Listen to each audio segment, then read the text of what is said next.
bebedor de vinho, né? Mas até que ponto a gente se sentir à vontade ou frequentar ambientes que às vezes não tem a ver com a nossa fé, só para a gente poder, né, sociabilizar e participar? Onde está o limite dali? Boa pergunta. É difícil. Né? Então, levado a extremo, eu vou agora ao Rock in Rio, todo mundo lá, eu tô lá com Jesus, né? E aí, por exemplo, o Halloween, que é algo que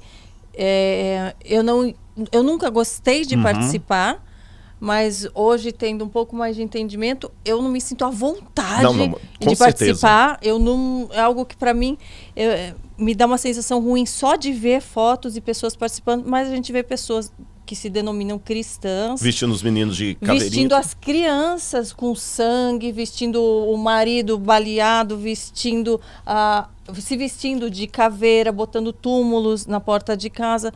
Até que ponto isso é considerado uma brincadeira, isso não é sério? Até que ponto a gente deve participar disso? E mesmo assim, isso não demonstra que a gente está deixando de lado a nossa fé? Eu não sei se é falta minha de entendimento. Não, você está correta. E eu também não quero julgar quem faz, mas eu quero entender. Vamos por etapas. Eu vou até pedir a sua licença e vou responder de uma tacada, o Halloween e o Carnaval. Vou colocar os dois juntos ali. Sim. Né? Qual a diferença do Halloween e Carnaval para Páscoa e Natal, que eu defendi uma participação moderada para até participar para o evangelismo? Sim. A pergunta é o seguinte: a Páscoa é uma distorção da verdadeira Páscoa. O Natal é uma distorção do verdadeiro Natal. Existe um sentido. Então existe um sentido bíblico a ser resgatado. O Carnaval e o Halloween não é distorção de nada. É uma criação. É uma criação satânica. Então não há o que resgatar. A diferença para mim é muito nítida. A Páscoa, eu tenho que resgatar o verdadeiro significado da Páscoa. O Natal, eu tenho que resgatar o verdadeiro significado do Natal.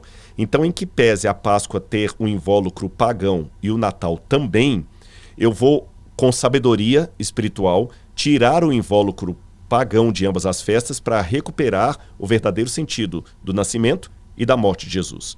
Com relação ao Halloween e ao Carnaval, não há o que ser resgatado. O Carnaval começou com as festas de Baco, o deus do vinho. Daí vem a palavra bacanal, e até foi uma coisa triste, tanto com o Carnaval como com o Halloween. Aqui foi muito triste. Aqui, a igreja tentou cristianizar coisas pagãs para não perder o público pagão. Aonde você disse? No Carnaval e no Halloween. Olha o sentido contrário. A Páscoa e o Natal eram cristãos e foram paganizados. Outra foi invertido. O outro era pagão que foi cristianizado. O sinônimo não é igual. Mas o Carnaval foi cristianizado? Foi. De que maneira? Vou explicar. Lembra que eu falei que a Roma cristianizada cuidaria em mudar os tempos e a lei? Sim. Você já notou que o Carnaval, cada época do ano, cai numa data diferente? Você já se perguntou o porquê? Não. É porque o Carnaval, pasmem, faz parte do calendário eclesiástico da igreja. Ele é atrelado à Semana Santa. O que tem a ver uma coisa com a outra? Na época que a igreja tomou o poder, e aí realmente é uma coisa que a gente tem que tomar muito cuidado. Até o que eu falo, eu sempre piso em ovos. A sua pergunta ela é mais profunda do que uma resposta simples possa dar. Até que ponto eu posso ir sem negar a minha fé, a minha identidade? Porque, por um lado, não posso ser esquisito, separado do mundo. Por outro lado, não posso me mundanizar. A gente tem que ter uma ajuda espiritual para saber o divisor d'águas. Para você não se vender em prol da popularidade, ou dos likes, ou dos views. Então, vamos lá. A igreja tinha muitos pagãos que assustaram. Que agora o mundo virou cristão, não por conversão, mas por um decreto imperial. As religiões pagãs continuaram existindo, mas elas ganharam cada vez menos espaço público. Imagine só, você estava seguindo uma religião pagã. Você estava na Basílica, que nessa época a Basílica era apenas um templo pagão. Constantino agora se converteu, se tornou cristão, e ele obriga que a igreja, que a Basílica que você frequenta se torne agora uma igreja cristã. E Basílica agora tem todo sentido. É uma igreja cristã grandona. Ou você aceita isso, você vai perder pontos com o imperador. Como muitos se vendiam, muitos se tornavam cristãos assim, não por convenção, perdão, não por conversão, mas por conveniência. Existe uma diferença entre vir a Cristo por conversão ou por conveniência. Muitos vieram, mas vieram trazendo essas práticas. E aí o diabo ganhou um ponto em relação ao povo de Deus. Por isso que quando eu falo dessas mudanças aqui, eu não estou atacando a igreja A ou B, irmãos. Esse crime da junção do cristianismo com Roma é um crime do meu povo, do povo cristão. Eu tenho que chorar por isto. Eu não posso agora, de dentro da minha igreja, começar a atacar outras igrejas, porque quando um pastor rouba o dízimo, quando uma igreja, a igreja católica, sanciona um paganismo, ao invés de ficar apontando o dedo, eu tenho que chorar, porque é o cristianismo. É o argumento que muito ateu está tendo do outro lado para falar que cristianismo não presta. Daniel, no capítulo 9, que você pode ler em casa, ele não ficou apontando os pecados de Israel, ele se identificou com o Israel pecador. Daniel era um homem santo. Ele falou, Senhor, nós temos pecado. Então eu peço a Deus perdão pelos pecados do cristianismo, que eu faço parte desse cristianismo, sabe? E infelizmente com dor no meu coração, com dor no coração de Cristo, porque o cristianismo é a igreja, é a esposa do Cordeiro, segundo o Apocalipse, o cristianismo juntou. Então o cristianismo começou a se vender e começou a pagar um preço. Já que os pagãos estão vindo, as festas dão muito dinheiro. E o dinheiro virava quermesse e dinheiro para as igrejas. Não vamos parar com isso. Vamos cristianizar a festa pagã. Então vamos fazer o seguinte.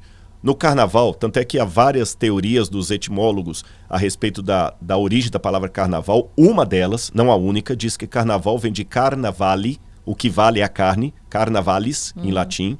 Outros dão outras etimologias, mas o que vale é soltar realmente tudo que você quer. Então a igreja colocou o seguinte, não, você pode pecar à vontade no carnaval. Só que é o seguinte, acabou o carnaval, aí vem o sábado, interessante, tem até o sábado de aleluia, porque em homenagem a Saturno, tem uma história da mitologia greco-romana aí. Aí 40 dias depois do carnaval, você vai ter a Semana Santa. E durante esses 40 dias depois do carnaval, você vai ter que se penitenciar pelo que você fez no carnaval. Pelo que você fez no carnaval. E para você obter o perdão, você tem que ter uma indulgência dada pela igreja. Uma indulgência, assim, é uma forma de domínio da religião sobre as mentes, que lá na época do século XVI se tornou uma coisa vendida mesmo. A ponto que as pessoas podiam comprar indulgência, perdão, de um pecado que ele nem cometeu. Olha, é o seguinte, eu tô tentando não encher a cara de cachaça, mas eu sei que eu vou encher, então me vende já por antecipação uma aqui, pra cachaça que eu vou beber lá. Me vende um perdão por antecipação da menina que eu vou pegar ali na frente. Que é aquela questão do perdão, né? Já que Deus perdoa sempre, então eu peco de manhã, peço perdão à tarde. Pego de noite, peço perdão no outro dia. E com isso a igreja manipulava. Aí depois do carnaval tinha a quaresma, representando os 40 dias que Jesus passou no deserto. Aí você tem o domingo de cinzas. Lembra de que és pó e ao pó te tornar. E depois, quarta-feira de cinzas. Quarta-feira, né? de cinzas, desculpe. E aí vem justamente a Semana Santa. Então, e a Semana Santa que é o solstício de primavera. Então ele pega a Semana Santa, conta 40 dias antes, é o carnaval, que vai dar sempre numa quarta-feira. Por isso que o carnaval todo ano cai em datas diferentes, mas sempre segunda, terça e quarta, dia 4 de cinzas. Sempre assim. Então atrelaram o carnaval, a festa de Baco, ao calendário eclesiástico como uma maneira de ter as pessoas ali. O Halloween foi algo semelhante. É do carnaval ainda. E para alguém que chega e fala assim, olha, mas no carnaval, tudo bem, é festa, o povo que vai liberar a carne, mas eu não vou. Eu vou só me vestir de borboleta colorida e vou botar uma música alegre, jogar um confete aqui em casa. Onde estaria o bom tempo? Eu diria para essa pessoa assim, você consegue fazer um show de humor num funeral? Então. Tem como ser um stand-up num funeral? Tem como você ir de vestido de noiva para um lugar cheio de lama? Fala assim, não, vem cá, mas eu não estou me lameando. Aqui é um lugar... Sabe aqueles... até em São Paulo fizeram uma vez aqueles circuitos qual é o motivo que essa festa está havendo por um motivo. Exatamente. E outra, essa questão... Você está compactuando com aquilo. Exatamente, você está endossando. Então, tem acho que é Survival, eu esqueci o nome que dá. É um programa aqui em São Paulo que o pessoal sai, coloca na lama, mergulha, sobe, de esporte radical. Eles fazem uma coisa, o pessoal sai todo sujo. Imagina você com vestido de noiva. Eu fiz esse negócio já. Eu esqueci o nome. Você já fez? Você faz umas coisas radicais vontade. Assim? Não, queria mais. Não sou mais parado nesse sentido. Eu fazia. Eu parei e agora falei, chega. Mas você imagina, só para comparar a questão de eu tô no carnaval vestido de borboleta, né? Tá. Você está ali nesse... Não eu, gente. Alguém. Eu vestido de borboleta, esse é um negócio muito esquisito. Eu de borboleta. E eu de Pierrot, para ficar mais tranquilo. Aí o que acontece? Imagina você com seu vestido de noiva, nesse radical. É óbvio, ululante, que você vai sair com seu vestido sujo de lama. Não, gente, mas eu não vou participar, não, só vou ficar lá de vestido. Vai sair com vestido, um rally. Não, só vou ver os carros passando, eu tô com meu vestido de noiva branquinho. Vai sujar. Então esse é o primeiro ponto. Vou só assistir na televisão o desfile. Exatamente. O Rebolation, né? Segundo, vamos falar sério. Jesus no Pai Nosso falou o seguinte: não nos deixeis cair em tentação. Essa frase, essa tradução em português, ela não está muito precisa, Karina. No original grego do Novo Testamento, a expressão não nos deixeis cair em tentação está literalmente assim. Porque lendo em português, pode dar duas conotações. Não nos deixeis cair em tentação. Quando eu estiver sendo tentado, que eu não caia. Não nos deixeis cair em tentação. Mas não é assim que está no grego. No grego está assim: não permita que eu vá para a tentação. É como diz em inglês, para ser tentado. É como se diz em inglês, and lead us not into temptation. Não me meta dentro da tentação. Ou em espanhol, não nos metas em la tentación. Não nos metas em la tentación. Assim que é a tradução melhor. Não nos deixe, não busqueis. Não busque a tentação. Então, veja bem, eu acho que a minha fidelidade com relação a Laura não está em eu assistir um filme pornô e resistir uma garota de corpo escultural que vai me fazer uma cantada logo depois do filme para ir com ela para a cama. Não é assim que eu vou provar a minha fidelidade com a Laura. Eu vou provar minha fidelidade com a Laura nem me colocando numa situação que eu possa ser tentado. Sim. Que é aí que o diabo toma. Você tá entendendo? É nem me colocando em situação dessa. Agora, é o seguinte, quando você tá ali vendo aquelas coisas, primeiro, você não tá pregando coisa nenhuma. É bem diferente da situação da Páscoa. Segundo, que imagem você está dando para as crianças, para os jovens? Se papai pode, se mamãe pode, por que eu não posso também? Tá certo? Então isso vale para o carnaval e vale também para o Halloween. O Halloween, pasmem, já que eu falei da questão católica, o Halloween já veio por um batismo de um paganismo feito por protestantes. Especialmente nos Estados Unidos, os puritanos. Muitos que eram descendentes dos puritanos, de nariz azul, de Massachusetts. Tinha a questão da caça às bruxas e resolveram dar uma cristianização. Ou seja, aquilo que o catolicismo fez com o carnaval, o protestantismo norte-americano fez com o Halloween, que era o Dia dos Mortos.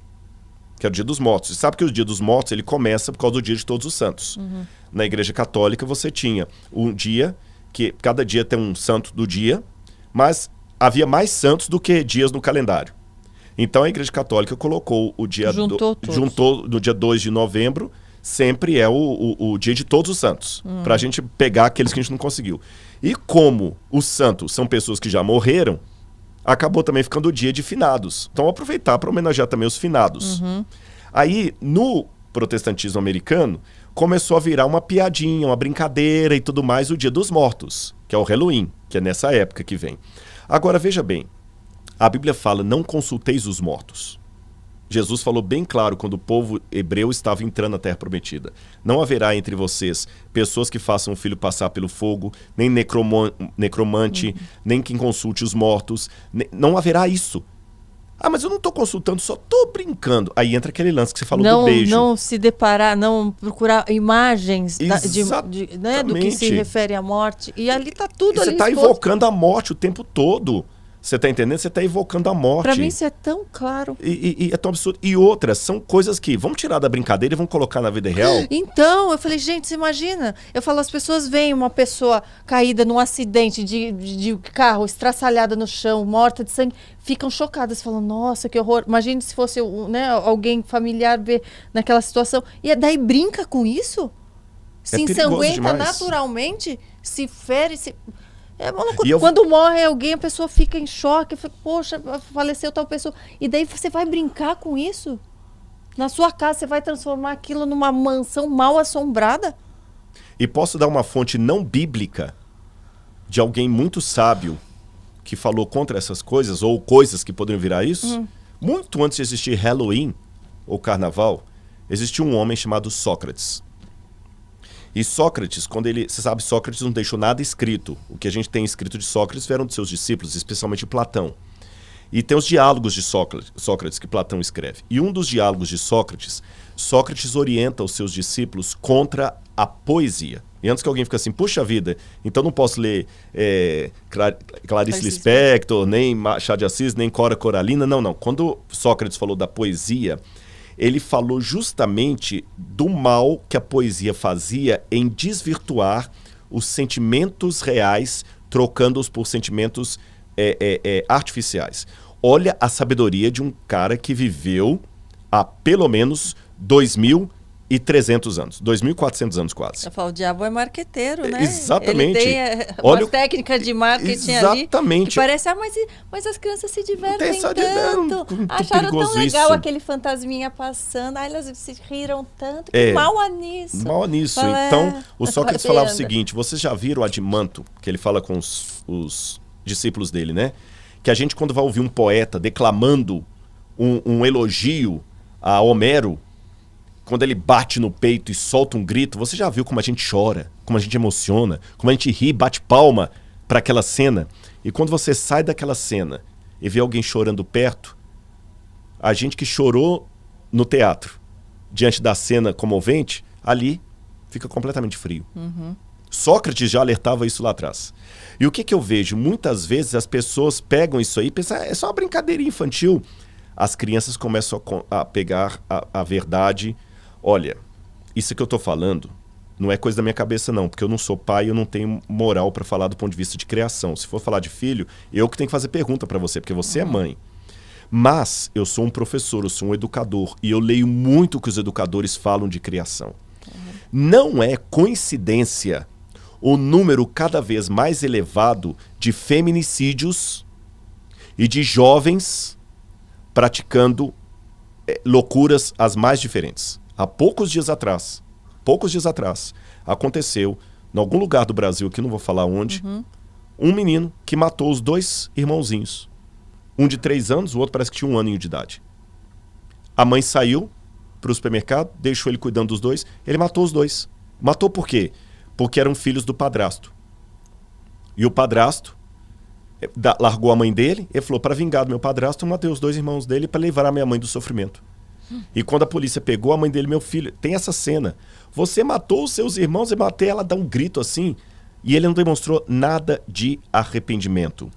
Essas cenas estão tornando cada vez maiores. Por que tem um monte de rapaz aí matando mulher? Não é porque agora está mais à clara e antigamente era mais escondido. Existem estudos que mostram que o problema do feminicídio não é só uma questão que agora nós estamos sabendo e antigamente nós não sabíamos. Estão aumentando os casos de feminicídio. E por que estão aumentando? Por causa de uma criação de crianças que estão sendo criadas sem cercas, sem nãos, sem regras, com muita violência na cabeça. Ora, ele cresce assistindo Velozes e Furiosos. Quando ele pega o carro do pai e faz a mesma loucura no condomínio e mata uma pessoa, você acha que ele se inspirou em quem? Você tá entendendo? Ele tá amando aqueles joguinhos lá de computador. Eu fui numa casa de violência. De um casal, que a criança tinha 7 anos ou 6, uma caixa desse tamanho só de armas de brinquedo, mas uma caixa imensa. Depois ele vai fazer... E essa criança tem a caixa... E o pai achando o máximo. Achando o máximo e geralmente, sem querer julgar, porque são raros os casos que não são como eu vou descrever, é uma criança que não aprendeu a a ouvir um não. Porque é mais fácil, Karina. Vamos supor, o menino tá lá enchendo a paciência, você dá o celular e ele cala. Eu não tô... Porque dialogar com uma criança e explicar a frustração para ela dá muito trabalho. Nós temos um casal de amigos que é especialista em educação de crianças e a mãe estava contando que uma vez ela levou as filhinhas gêmeas e levou o filhinho mais velho e levou a filha de uma amiga para um shopping. E na hora lá de vir pro shopping, comprou um monte de coisa, doce, mas na hora de ir embora, os dois queriam um brinquedo também. Ela falou, não, agora não vamos dar brinquedo, porque esses já... mas os dois vieram, então ela falou, vamos trabalhar essa frustração? Ela falou que foram 2 horas conversando no carro para explicar para os dois porque não podia comprar brinquedo. Ela falou assim, eu tava cansada, eu passei o dia inteiro com eles. A minha vontade era comprar, dar R$20, um brinquedinho para cada um, dar para eles, eles iam ficar felizes no carro de volta, não ia ter aquela ladainha no meu ouvido. Foi muito mais trabalhoso trabalhar com eles a frustração, mas eu preferi isso, sabe por quê? Porque lá na frente... Porque na frente, aí o que é que acontece? Esse menino vai crescendo com o pai não querendo gastar as 2 horas, dando tudo que ele quer. Quando ele cresce, que vai namorar uma menina, que a menina fala não, ele não é acostumado a ouvir não. Ele vai lá e mata, dá um tapa nela, mata, faz, depois vai... E ele já está com toda essa violência na cabeça, isso é muito sério. Eu achei interessante também, eu não assisti ainda, e pelo spoiler que alguns deram, eu não quero assistir Round 6. Eu não assisti. Algumas pessoas nas redes sociais até pediram, Rodrigo, dá o seu depoimento sobre o Round 6. Você sabe, a gente que está na internet, o pessoal também te pede, Karina, o que você acha disso aqui? Eles querem que você dê palpite de tudo. Tudo. É de política, a ética e tudo mais. Aí eu até iria assistir, para poder ver, mas aí depois, por 2 pessoas que assistiram, eu já decidi que não vou assistir. Mas uma pessoa que eu conheço também estava falando que ela estava numa pracinha com crianças ali, 8, 10 anos, e os meninos brincando, batatinha, tem uma brincadeira que você fala? Batatinha 1, 2, 3. Batatinha 1, 2, 3. Batatinha 1, 2, 3. E ela ouviu e falou assim, onde é que vocês aprenderam isso aí? No Round 6. Mas o pai de vocês sabe que vocês assistem Round 6? Minha mãe não liga porque eu assisto. Meu irmão estava assistindo lá em casa, eu assisti também. Minha mãe nem perguntou. E você? Eu assisti com minha mãe, ela estava lá no sofá assistindo, eu deitei do lado dela e fiquei assistindo junto. Sendo que tem uma tarde do tamanho lá para maiores de 18 anos. Então, meus queridos, sabem, eu acho interessante, eu até peço muito encarecidamente, como professor, não terceirize a educação do seu filho. Porque eu estou cansado, sem querer julgar nenhum pai, nem mãe. Por favor, não quero fazer isso. Não fique magoado ou ofendido com o que eu vou dizer, Karina. Mas eu estou cansado, às vezes, de ter pais que passam 16 anos estragando o filho, depois consegue meu telefone e pede desesperadamente para eu ligar para o filho dele para resolver em 15 minutos o que ele gastou 16 anos estragando. Eu não posso fazer milagre. Você entendeu? Ou você tem a coragem de preparar o seu filho para o céu e isso demanda tempo, ou então faça um favor para a humanidade. Não engravide, nem engravide ninguém. É uma responsabilidade muito grande. E Deus vai cobrar isto. Ele vai cobrar, Karina, ele vai cobrar.